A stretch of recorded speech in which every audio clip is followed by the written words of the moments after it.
Why are they so afraid of this guy? Why can't they talk about this guy? Anyways, so this guy dies. When he does, net worth roughly $600 million. $77 million was the Manhattan mansion that we're talking about, the most expensive private residence in Manhattan. $63 million was the island, the Little St. James. $18 to $25 million was a Zorro Rancho when we talk about 8,000 acres in New Mexico. $12 to $15 million Palm Beach estate.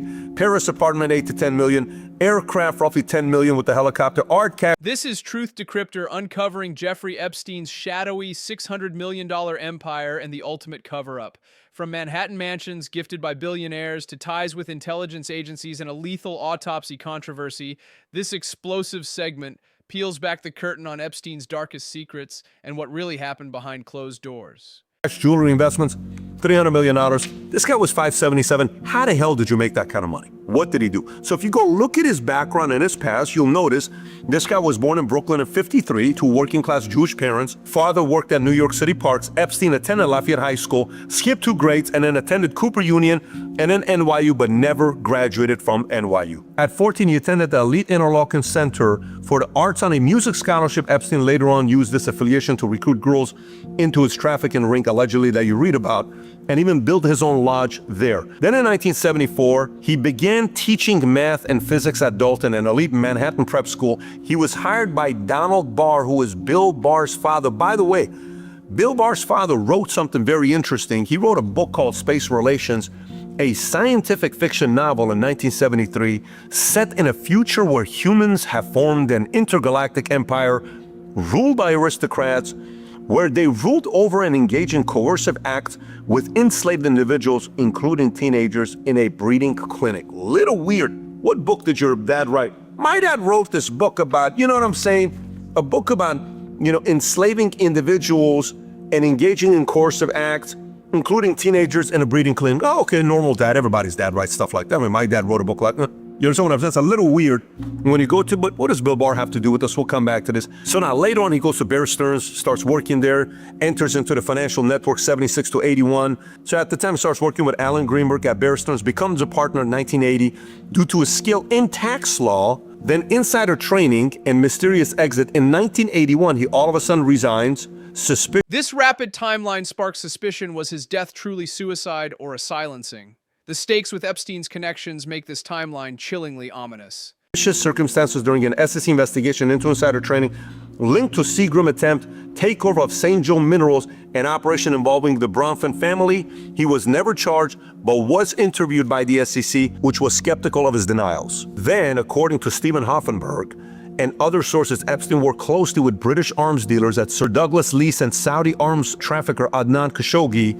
This operation tied to Iran-Contra era funneled Chinese Norco weapons to Iran. Epstein allegedly learned money laundering and armed trading during this period, working with Stephen Hoffenberg. Then after that, the Mossad links. Epstein was introduced to Israeli intelligence circles by Robert Maxwell, Ghislaine Maxwell's father.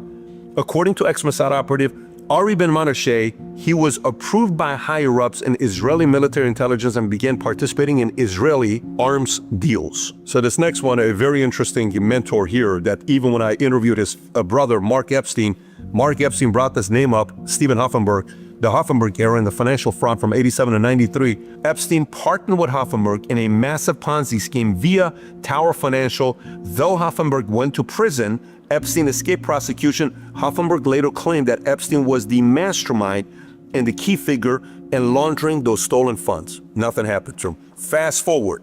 Now he gets linked up with this guy named Wexner. Remember how earlier I talked to you about how did he end up getting the most expensive private residence in Manhattan? You're about to find out how this happens. So he goes and starts working with Wexner. He becomes his protege. Epstein gained enormous influence as financial. Imagine the power Epstein wielded with Wexner's multi-million-dollar Manhattan penthouse gifted as an economic arrangement. This wasn't just friendship, it was leverage at the highest level. Manager for Leslie Wexner, billionaire founder of L Brands, which Victoria's Secret's one of them. Epstein helped Wexner acquire managed real estate projects with links to shadowy entities. Wexner, allegedly this billionaire, ends up firing his entire financial team and handed Epstein enormous power over his fortune. You know what kind of power? Power of attorney? What? To who? To Epstein? Yeah. So power of attorney means he can make decision on this billionaire's behalf? Yes. Why? I don't know. It's kind of weird. And then what did Wexner do at the end? Well, Wexner ended up giving the most expensive private residence to him as a gift? Yeah. Gift? Yeah. A $77 million gift? Yeah. Why? Was this a son? That's a son, right? No relation. Blood? No. Why would he do that? He was questioned later and he said it was an economic arrangement. A 21,000 square foot penthouse is an economic arrangement? Yes. And what did he put on the balance sheet that he paid him? 0. It's a gift. Then you got a couple other things comes up. Mar-a-Lago, he's there. One of the workers there, Virginia Giffray, who was recruited by Ghislaine Maxwell, who's a Mar-a-Lago spa attendant. And then there's connections there. And then later on, when Trump finds out what happens with Epstein, Virginia Giffray goes with them. Later on, when Trump finds out what happened with Epstein, October of 2007, he banned Epstein from Mar-a-Lago, can't come back. So that's that relationship that's taking place. So then we have Bill Clinton. And when it comes down to Bill Clinton on flight logs, he flew with Epstein 26 times. 17 times Epstein visited the White House. Multiple times he went with Epstein to his private residence and to his island. On many occasions, Secret Service wasn't with him. Little weird when you're having that kind of connections. Epstein was reportedly involved in raising funds for the Clinton Foundation, and their financier ties may have included shared donors like Lex Wexner. And then you got Prince Andrew. We've seen the pictures all over the place with a young Virginia Giuffre that's over there. And, you know, when he was going through what he was going through, the British intelligence played a role in protecting the royal family from full scandal. His connections to the elite power players made him a liability, but also useful leverage for intelligence operations tied to Epstein's blackmail ring. Then this continues with more names. Gates, wife, gets a divorce from him and says, I don't like the fact that it was too close to Epstein. And when they're asking Gates like, yeah, she was probably right. I shouldn't have spent time. But he spent time with him after the 2008 conviction, despite claiming otherwise. Meetings were documented on 2011 and 2013, often in Epstein's Manhattan mansion. What do you do after? At least if it's pre, you're going even after. Like, you can't even going afterwards saying, I'm going to meet with Epstein. Wife leaves him publicly. She says, I didn't feel comfortable with the relationship. It's a little bit too public. And these stories can continue going with the way it's used with other people. You've heard names with MBS and others.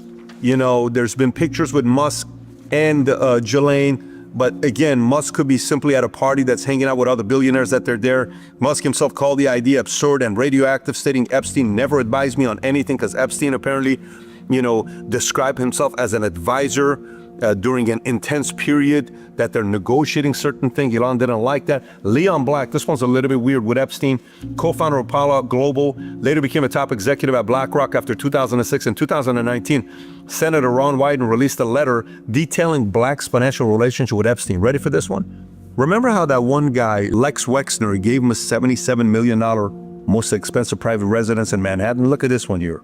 Leon Black paid Epstein $158 million between 2012 and 2017 for consulting services, and paid an additional $20 million explicitly for a trust transaction that saved him $600 million in future tax liabilities.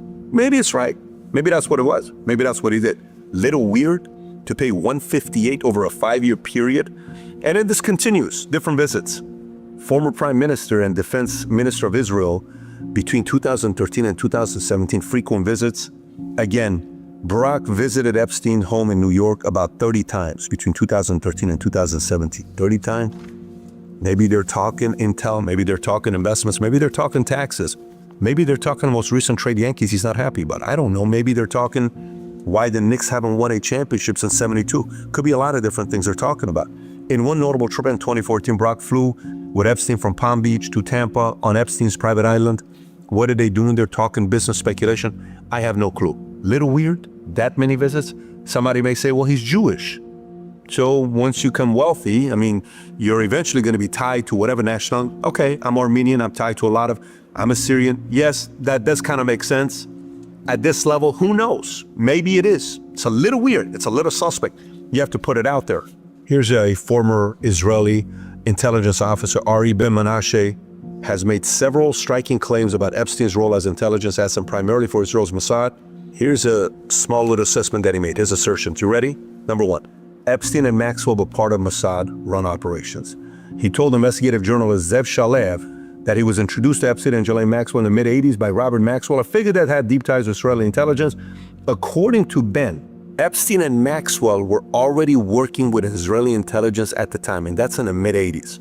Then honey trap operations come from our collection. He described Epstein's sex trafficking enterprise as deliberate honey trap operation offering sexual encounters and underage girls to powerful individuals as a means to This intelligence honey trap theory throws Epstein's entire web into a darker light.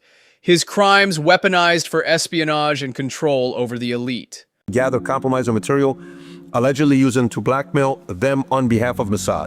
And in part of Maxwell's circle and Iran-Contra connections, Ben also claimed that network included Maxwell, Daily Mirror editor Nick Davies, and himself, including that Epstein and Maxwell were integrated into continuing Mossad-linked operations stemming from Iran-Contra arms and espionage dealings.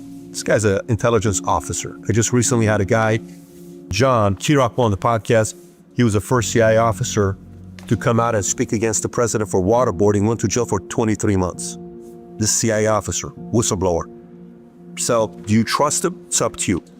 This is coming from a guy that's on the inside, like giving stuff like this. Now, the pushback denials. Naftali Bennett, former Israeli prime minister, has categorically denied these claims. He stated with 100% certainty that Epstein never worked for Mossad and that the speculation to the contrary is categorically and totally false. Do you believe him? Maybe. I had the former Mossad director of Mossad interview I did 4 years ago, 5 years ago, but he was a Mossad director of Mossad from the 80s. I couldn't get nothing out of him when I spoke to him. It was very interesting how he interviewed. You're either going to sit here and say, you know what, I believe it, or I don't. Great, it's your position. This other part, you have to almost put in here, if you're making the argument, you make a decision for yourself. Guy named Michael Baden, sketchy doctor, a lot of people say, but some people also give him credibility. He's the only guy that did the autopsy on JFK, Martin Luther King, O.J. Simpson, on what happened with Nicole, Phil Spector, Jeffrey Epstein, and George Floyd. Okay, here's what he said.